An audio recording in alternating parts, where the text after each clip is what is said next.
तो शिक्षक जो बदल घडू पाहतोय, तो शिक्षक जो बदल घडू पाहतोय. लिसन केअरफुली, डू नॉट टॉक. गोंगाटात, तुटलेल्या खुर्च्यात, हरवलेल्या आशांमधून शांत प्रार्थनात उभा होता एक व्यक्तिमत्व तेजस्वी, शिकवण देणारा पण विचारांनी क्रांतिकारी. फक्त पुस्तक पाटी खडू नव्हे, फक्त पुस्तक पाटी खडू नव्हे, स्वप्न होती काळाच्या पुढचं काही वेगळं घेऊनच यावं असं. जुन्या पद्धतीनं आपण का धरून बसलो आहोत, जुन्या पद्धतीनं आपण का धरून बसलो आहोत, जेव्हा गरज आहे माणुसकीची, आत्म्याची सोबत. गुणांपेक्षाही माणुसकी महत्वाची, गुणांपेक्षाही माणुसकी महत्वाची. सत्यता आणि निष्ठा, सत्यता आणि निष्ठा हीच खरी शाळा असावी. शूर बना, सजग बना, मनाने घडवा स्वतःला. शूर बना, सजग बना, मनाने घडवा स्वतःला. हीच होती त्याची शिकवण, हीच होती त्याची शिकवण. दिवसेंदिवस, दिवसेंदिवस, कधी शब्दांमधून तर कधी कृतींमधून, कधी शब्दांमधून तर कधी कृतीमधून. तंत्रज्ञानी होतं त्याच्या वर्गात, तंत्रज्ञानी होतं त्याच्या वर्गात, पण आत्मा मात्र आध्यात्मिक प्रकाशात, पण आत्मा मात्र आध्यात्मिक प्रकाशात.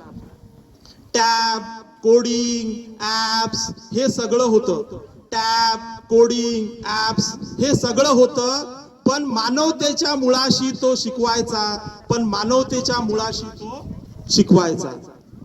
ज्ञान हे शक्ती आहे तो म्हणायचा, ज्ञान हे शक्ती आहे तो म्हणायचा, पण शहाणपणच दाखवतं खरी वाट, पण शहाणपणच दाखवतं खरी वाट.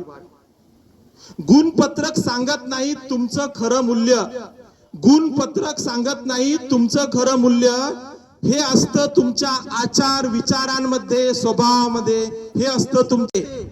जेव्हा व्यवस्था मोडते, साधनं संपतात, तरी तो दररोज शाळेत येतो. एक जरी मुलगा बदलला तरी सार्थक झालं, एक जरी मुलगा बदलला तरी सार्थक झालं.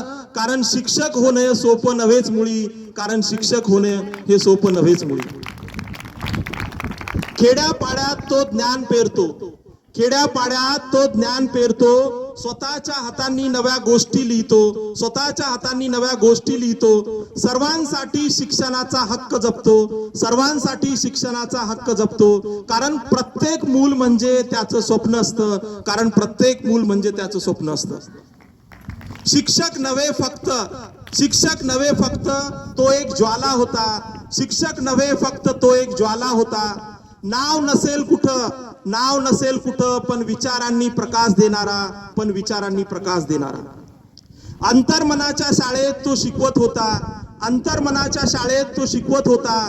खरं बल म्हणजे स्वत्व ओळखणं, खरं बल म्हणजे स्वत्व ओळखणं, असं सांगत होता, असं सांगत होता. ज्यांच्या वर्गात आधुनिकता आणि अध्यात्म, आधुनिकता आणि अध्यात्म हातात हात घालून चालतात, हातात हात घालून चालतात. आणि शिक्षण हा एक पवित्र धर्म आहे, आणि शिक्षण हा एक पवित्र धर्म आहे हे दाखवतात. शिक्षण हा एक पवित्र धर्म आहे दाखवतात. धन्यवाद.